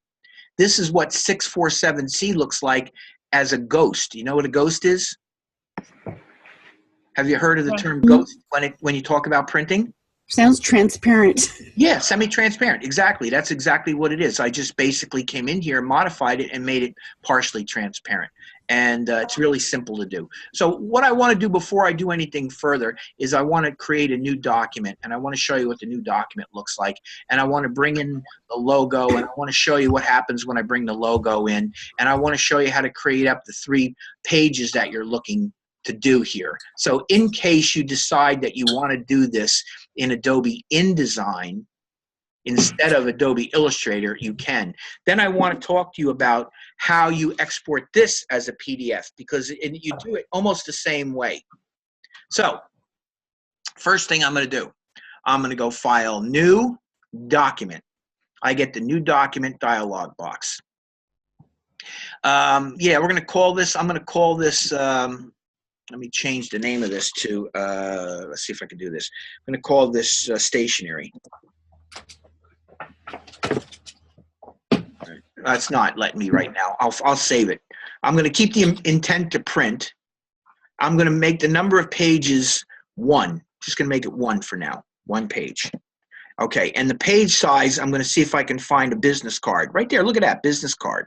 See that? So this actually has presets, and this particular preset, business card, is the one that I'm going to use. And it's got a width of 3.5 inches and a height of 2, and the orientation is set to landscape, right? Number of columns. The margins, I'm going to have margins. I'm going to make the margin, 0, let's go 0.125, okay? And I'm going to click on the next one, and I'm setting it to 1/8 of an inch. So I want 1/8 of an inch of a margin. You know what a margin is, right? See that area right there? That pinkish line? Yeah. The space between that pinkish line and that line, which represents where the piece is going to, the card cuts out, that's called a margin. And the only thing that prints in a margin is anything that bleeds. So that line is going to run out there, it's going to bleed, and it's going to be in the margin area. You'll notice that none of my text goes into the margin area. You want to keep a clean edge to make sure nothing gets too close to the edge. Okay? Okay. All right. Now, that is the margins. Then you got the bleeds and you have the slugs. So what is a bleed? What is a slug? Essentially, a bleed is what we've described in the Illustrator file, that red line right there. And that's where any element that is going to be printed on the edge of your card, in this case, is going to go to in order to cut back and be cleanly represented on the page. Now, what's a slug area? Have you ever heard of the term slug? When you had InDesign, did they talk to you about slugs? No. When you're creating a card like this, you're leaving a certain amount of extra space for your marks and for any other information that you might want to give to the printer. So in this particular like a case, notes area. Yeah, it's a note area, an area where you're going to have your elements. I usually use 3/4 of an inch for that, and that's why the 0.75. Okay? So let's see what happens now. I'm going to hit OK, and bingo, there it is. I got 1 page, and I have this is my card. I'm going to go zoom out and zoom out again. There we go. There's my card. You see that blue line out there? Yes. That big area right there is the slug area. That's the area that I'm just leaving for anything I want to put in there to go to the printer, marks, anything at all. This red line is my bleed area. That means that from that point to that point right there is where I'm going to run artwork that's going to bleed off the page in any direction I want to go. And then, of course, you have your margin area and your column area. And that's what that purple line is, the column, and this is the margin. And they basically are 1/8 of an inch from the edge. So you don't want anything to get any closer to the edge that is not bleeding, of course, than that. Okay? Okay. And down here, you've got the same thing. Notice that in the swatches panel, we don't have any colors, okay? So what I want to do here is I want to start off by getting some colors in here that I can use. So the first thing I'm going to do before I go any further with this is I want to just show you that I go File, Place, and I'm going to go to my desktop, and in the Monday file, I'm going to find my Aqua Logo Pantone EPS. Click on that, and I'm going to hit Open. And the moment I do that, I can click to place my logo, the size that it is, onto my card. And if I go to the View menu, I can go to Display Performance, and I can go High Quality Display. And there's my logo. I now got my logo in position, and what I can do with this is I can get it where I want it to be. I don't know, maybe I'm going to bring it up to about there, okay? And there's my logo. Now, look at this. Over here, Pantone 285C, look at that. Pantone 301C. So what it automatically did when I had no color in here, it automatically brought in the 2 colors that I'm using in this. So if I wanted to create that bar across the bottom, all I have to do is get my rectangle tool, and I can click, hold, and drag my little bottom rectangle all the way like that. Now it also has a stroke on here of black, which I want to get rid of. So I'm going to change that to none. And what I want to do, I think, is I want to click on that color, and I don't want it to be the lighter color. I want it to be the darker. Oh, you know what? I forgot to do one thing. I forgot to, let's go Control Z. I forgot to bring the fill forward. And now I'm going to click on the darker blue, and now I got my darker blue on there. And you can see how I'm well on my way to recreating my business card. And you see how it's looking the same? I've got my elements bleeding across the bottom here, right? Mm-hmm. Yeah. And you're just going to build your card. But now I have a card, and I have an envelope, and I have a letterhead that I want to create. So I think what I want to try to do here is I want to see if I can create an alternate layout. See in here in the little menu, little drop-down menu of the Pages panel, okay? I'm going to create an alternate layout. So I'm going to click on this, create an alternate layout, and the alternate layout will be, let's see if I want to do this. I want to come in here and I want to set the width of this. This is going to be my envelope. So the width of this is going to be 9.5, and my height is going to be 4.125. And I'm going to hit OK. And now I have my alternate layout. You see it? You can hardly see I thought it was 4.25. What's the difference between 4.25 and 4? 4.25 is actually 4.25 is 4.25. And I was incorrect when I originally did that. I'm sitting here looking at the box of the 10 envelopes that I got next to me, and it actually reads 4.4 1/8, which is 4.125. So I just corrected it. All right, so here's the deal. What you have basically is there's your layout. This is your logo layout. This is your alternate layout. And I'm going to go to the View menu, and I'm going to go Fit Page and Window. And you see what you got? There's your letterhead. Now, of course, it copied this art on here, which is okay because you can just delete this, and you can take your logo and you can move your logo up in position, and you now got your logo on that page, and you're on your way to building this. So I'm going to come in. I'm going to create another alternate layout, and this layout is going to be a width of 8.5, and this is going to be 11. And I'm going to hit OK. And now you're not seeing it because it's going in the it's going to orientate itself. There it is. I'm going to double click on that one, and I'm going to go View, Fit, Page in Window, and there is your letterhead. And again, you can just bring your logo up and place your logo where you want.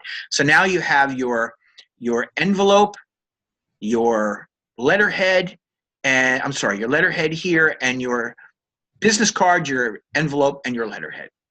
Okay, so that's basically how you do it. Any problems with this? Do you guys see what I just did here? One thing I just wanted to point out to you was I'm going to go File, New, Document, because there's one thing I actually forgot to mention to you that I want to bring back and mention to you. Your facing pages might be selected. Do you guys know the difference between individual pages and facing pages? Is facing pages front and back? Essentially, it means that there's a gutter between the two pages and it folds. Okay.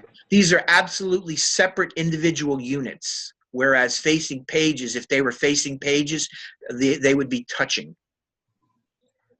So Okay. I just wanted to point out to you that if, when you're creating this, you have facing pages selected, you're going to want to deselect that because these are not touching. These are separate entities. That's a card. That's a letterhead. That's an envelope, and that's a letterhead. Okay? Okay. Any questions about this? No. You're good? Yeah. Okay, cool. So I'm going to hit cancel on this. And what I'm going to do is I'm going to go to the next thing that I guess I'm going to show you is, since I'm not going to build these things, I just want to get you to where you understand what it is that you're going to do. We're going to go through the process, and again, this is important for you to realize that once you create this logo and you import this logo, it is going to bring your colors in. And if you have other colors in here, like there probably will be some default colors, you can get rid of those colors by clicking on them, all right? You can click on them. I'm going to click on that one, and you should be able to delete that color. doesn't look like it's going to let me delete this color for some odd reason. I don't know why, but it doesn't. You should be able to delete those colors. But these colors, I'm not going to delete because I'm actually using them. All right. Now, this here indicates that this is a spot color. And this is also indicating that this is a Pantone color. Okay. Now, this here is a CMYK color. So you see the difference in the iconography that are here? See the little spot there? Yes. That's what that's telling you. That's a spot color. And that's what you want, because remember, this is a spot color job. The only difference between this job and the other job is that one is being sent out as a PDF from Adobe Illustrator, and this is being sent out as an Adobe PDF from InDesign. Now, being a fusspot and somebody that wants you to do things the right way, I would say that you're probably better off to be producing this out of InDesign. But if you were to do this in Illustrator and send it to me, I would accept it, because it is part of the assignment that you have a choice. However, I will say this to you all. If you send it to me as something that comes out of Photoshop, I will reject it, because Photoshop is not the program to do this in. And truly, the Illustrator isn't. But I will be a little bit more forgiving, because you can get away with it. But you should not be doing this in Photoshop. So, and I only say that to you because, believe it or not, I've had a couple of students say to me, I like Photoshop. Can I do it in Photoshop? And I'm like, no, you can't. Well, why not? And that's why I explained to you why not. It's just simply not the right program to do this kind of work. Does that make sense? Yeah. Yes. Yeah. So The Pantone colors are automatically CMYK, correct? No, if you want, what I'm going to do is, after I show you how to do this, I'm going to show you how to convert them. But I will also show you that again next week, because next week we're going to be doing that. So, but I will do that. If we have enough time, I'll show it to you today. And if we run out of time, I'll show it to you next week. But we're going to create a CMYK version of this for use in InDesign or in our trifold brochure, which we're going to create next week. So I will show it to you. What? I've got a question on like last week on our color wheel. Yeah. Like those 3 violets, it's almost like they almost look just the same. At least the ones that I had chosen out of a color wheel that I got off of the I mean, I made my own. I brought the colors in off of it, but it's like once I converted them into CMYK or whatever, it's like they almost changed to where they almost looked alike. There are subtle differences in color modes. So what you're talking about is CMYK is a color mode, RGB is a color mode, and not every single color remains exactly the same in both. So what can happen to you in a color mode change, where you're going from one color mode to another, which is RGB to CMYK, what can happen is the color can kind of shift a little bit, because the color may not appear in one of the modes, and it will shift the color to as close to that color as it can come. And in doing that, sometimes it can make them look more similar. Does that make sense to you? Yeah. Yeah, and that's kind of what you were seeing, right? The colors were shifting. Yeah, because you were changing the color mode, and color modes have limitations. Every color that's in one is not necessarily in the other, so they can shift. Okay. All right, so let's see. The next thing that we're going to want to do here is we're going to want to go up to the File menu, and we're going to go Export. In this case, we're going to export this. And, oh, you know what? Before we do this, there's one other thing, now that I think about it. I meant to do this. The question I had before was about embedding and linking. So here's my links panel. Let me open up my links panel real quick. Come on. There we go. Here's my links panel. Now, unfortunately, I only got one element in my linked panel. Okay? So you see what it is? It's the Aqua logo EPS. Can you see that? Yes. Yeah, so that means essentially that there's one element that's being used here that's being linked. Now, if I click on this and I drop this down, what I can do is I can come down and I can choose to embed all instances of Aqua logo Pantone EPS. So let me talk to you about that for a second. In reality, that's a very good thing, because once you embed it, it becomes a real part of this document, and you can then send it to me. Okay?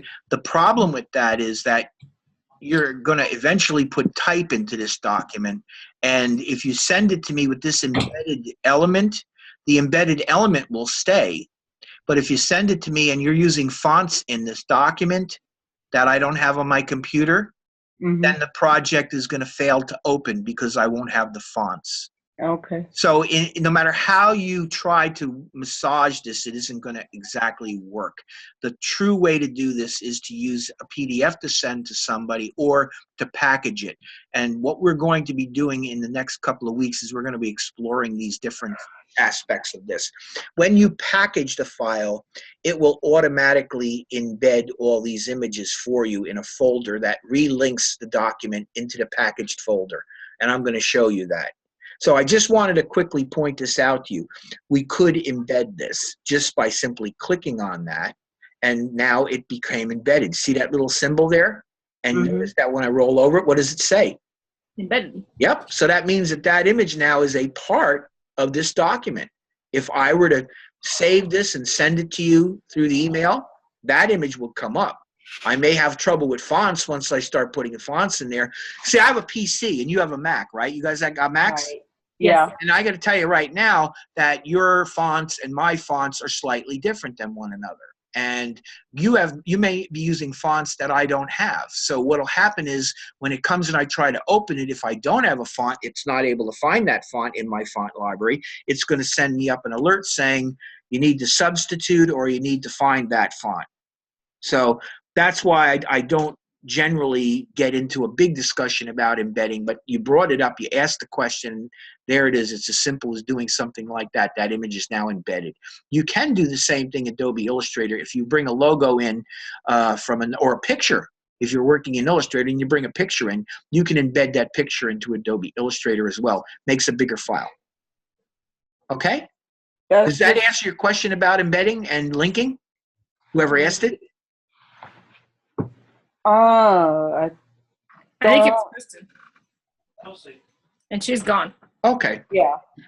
All right. Well, anyway, I'm going to go File, and I'm going to go Export, and see where it says Adobe PDF Print. You have PDF Interactive, and PDF Print.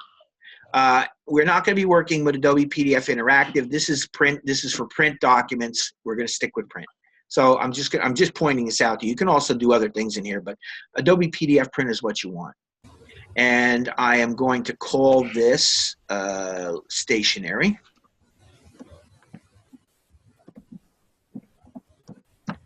Oops, there we go. Stationery, and it's going to be in Monday as well. And I got stationery copy, stationery, and I'm going to call this, let me make this a little more precise, _ INDES PDF. Okay, so in other words, this is the stationery document that came from InDesign. Be it as simple as it is. Hit save. All right, what do we get? We get exactly the same thing. We get our export PDF dialog box. Okay, and we went through this whole thing, so you got some good ideas as to what we're doing here, right? Mm-hmm. There are a couple of differences.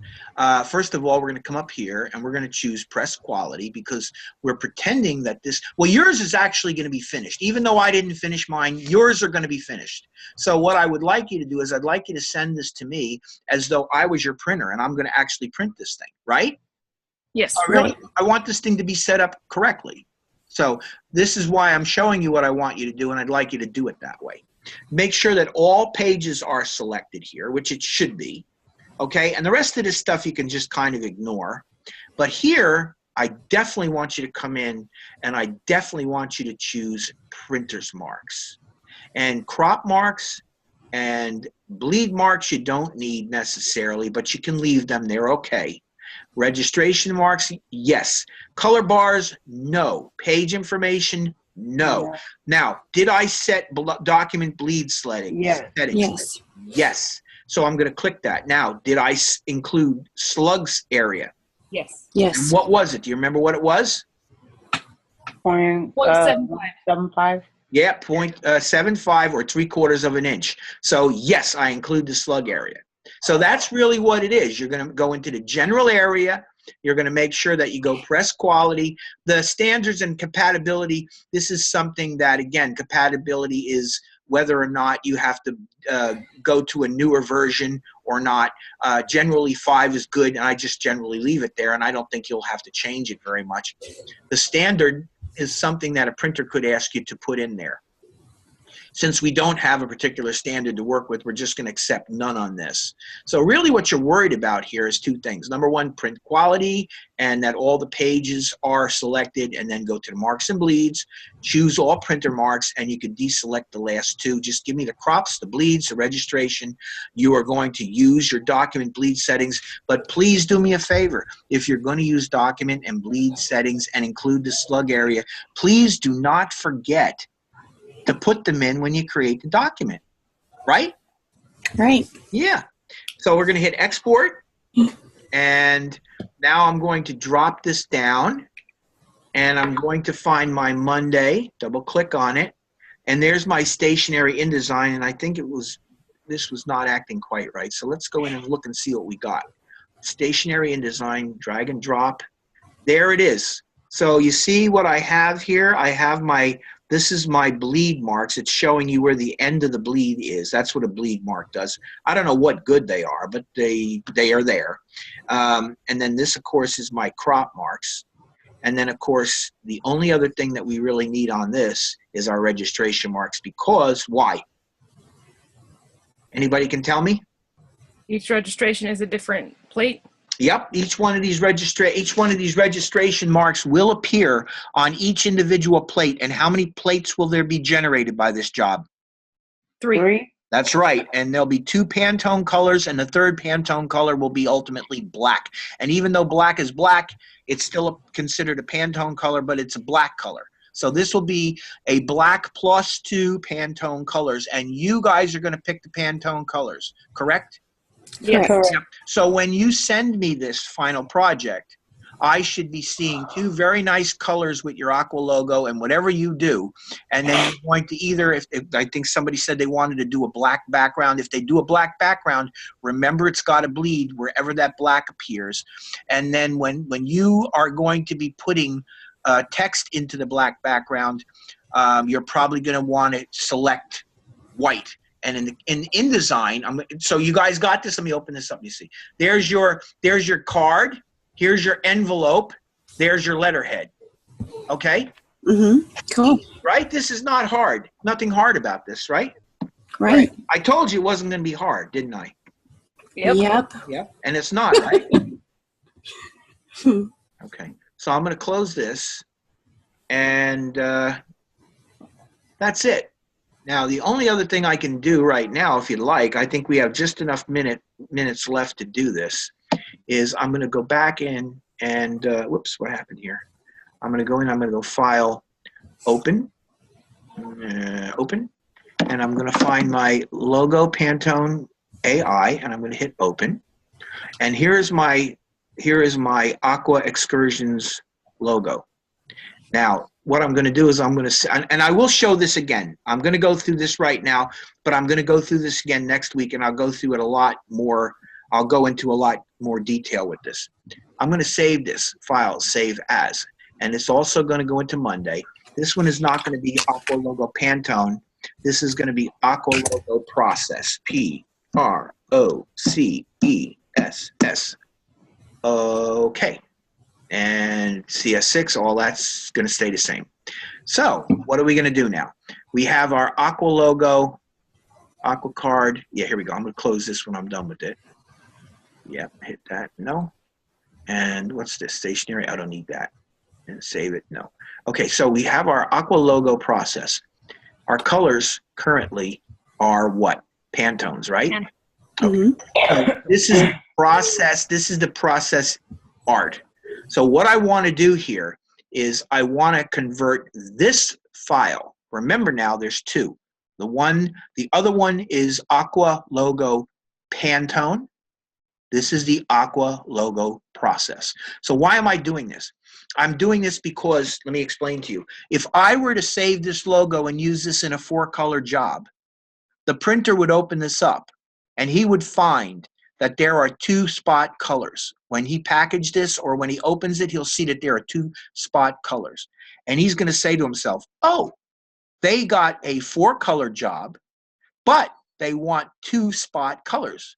So instead of me running this as a 4-color job with 4 plates, I'm going to have to run this as a 6-plate job because it's going to be 4 process colors and 2 spot colors. Those spot colors would have to be on their own separate plates, right? Right? Does it make sense that what I'm saying is true? Yes. Yeah. So what would then be the outcome of this? What do you think the outcome would be? To turn it in as just the process colors. Well, no. What would happen if the printer got this as a 6-color job instead of a 4-color job? Oh, you'd have to change what you checked on when you did on a. Well, something worse. Whoa. Something worse could happen. The printer could print double color. The printer could print it, and then you would have to pay a whole lot of extra money for those 2 colors that you've added to this job.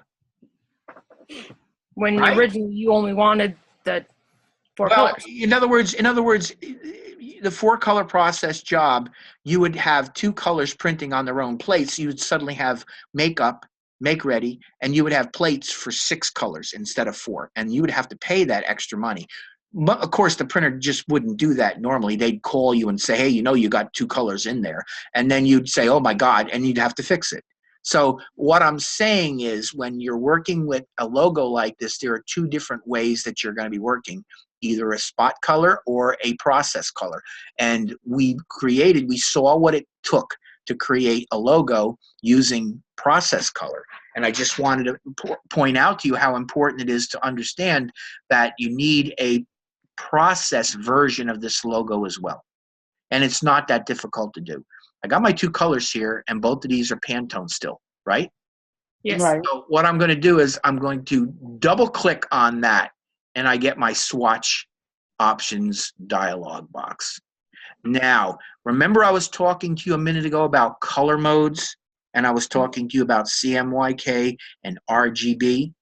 Yeah. Well, Color Book, Pantone Color, is also a color mode, and it's referred to as Color Book. So what we're going to do first is we're going to come in here and we're going to drop this down, and instead of it being in Color Book, we're going to come up and we're going to choose CMYK. Now, look at this little icon here. See that little icon there? Yeah. That's telling me that there's a warning, but watch when I sit on it. In web color. Okay, so guess what? I'm not using this color for the web, so I'm going to ignore that.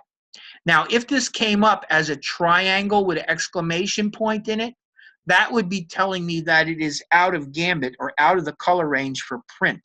So it didn't happen. So I can take that color just the way it is, and I can convert it from spot color to process color. So that's what I want to do. I want to come in here and change it from Color Book to CMYK first. And then I want to change it from spot color to process. Got it? Got it. All right. And then what I'm going to do is I'm going to hit OK. I want you to look very carefully at what happens to that chip. What happened? It went white. All right. So in other words, that little dot went away, didn't it? Yep. So what is that? What do you think that's telling you? It's CMYK. It's no longer a spot color. Now it still says Pantone 284C, but even though it still says that, it is no longer a spot color. It is actually a process. Now, how do I do the next one? Double click it. Okay, and now what? Click the spot color first. Well, no, what do I do now? You click the book. Color Book. Okay, click on this Mm-hmm. and go what? CMYK. Okay, CMYK. and now what? Click OK. No? No? Go up to color type. Color That's type. right. And then what? Process. Process color. Go. Oh. And then you're going to hit OK, Yeah. and there you There go. you go. Was that hard? No. It's hard. You know what's hard? No, listen, this is, I know it's funny and all, but actually the point I'm trying to make here is that it's really technically not hard to do this. What is hard is to remember it. Right. Okay, now I've done this 1,000 times. I remember it. I know how to do it. You guys, have any of you done this yet? No. No. How many of you think you're going to forget this? Me? I will, for sure. So the point is that's why you can go back in and you can watch this again and you can see what I did. But once you've done this a few times, you know what? You're not going to forget this. And you're going to find that this is extremely easy. And that's what it really should be. This shouldn't be something that's incredibly difficult, because it's not. It's logical. It makes sense. There aren't infinite steps to this. There are just a few steps, and you just need to know what those steps are, and you will be able to create artwork that's correct using color books. And it can be either 3-color, 2-color, whatever, or process, and you can go back and forth. So now there's the last thing, the one thing that's left for me now that I've done all this is to save this. So I'm going to go File, and I'm going to go Save As, and I'm going to call this Aqua Logo Process, and I'm going to change the file format to EPS. Now I could do this in PDF and EPS. I'm just going to do the EPS. Hit EPS, and I'm going to hit in the Monday folder, Save. I don't have to do anything with any of this stuff. I'm just going to hit OK. It saves it, and I'm going to close this, clear clipboard, because I'm done. And if I come in here, I have my Aqua Logo Pantone EPS, and I have my Aqua Logo Process EPS. I also have my Aqua Logo Pantone AI, and I have my Aqua Logo Process AI. Now, why, guys, think about this for 1 second. Why would I want to have both the Aqua Logo Pantone AI and the Aqua Logo Process AI? Why? Because each one is a different set Color of mode.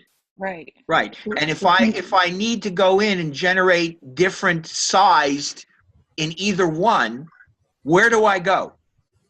To the original file. Absolutely. So I would open up the original, and I would go in and I would simply change the size of it and adjust the document, the artboard, and I would then export that at the different size. All very logical, all very simple. I don't think you'll have any problem with it. Again, this is something that you do it a couple of times. Hopefully, by the time you get done with this mod, you'll have done it enough times that you'll be able to remember it. It's really not that complex. And I don't want to make it any more complex than it is. As a matter of fact, I try to make it as easy as possible for you. It's kind of like I am done. So do you have any final questions or any final thoughts? It's just kind of like what we did in your last class when we converted the pictures over. Yeah, we changed the color modes of the photos. That's right. Yes. Oh, yeah. Somewhat the same, except we're working with a different program, and we're doing it with different types of arts. But we're trying to accomplish the exact same thing. What we're doing is we're trying to prepare the art correctly for where we're going to be applying it, which will be in a document that is going to be printed, a multicolored document that's going to be printed off of a press. Right. Good. Great. Okay. I'm done. I'm going to come up and I'm going to end recording. Hold on. And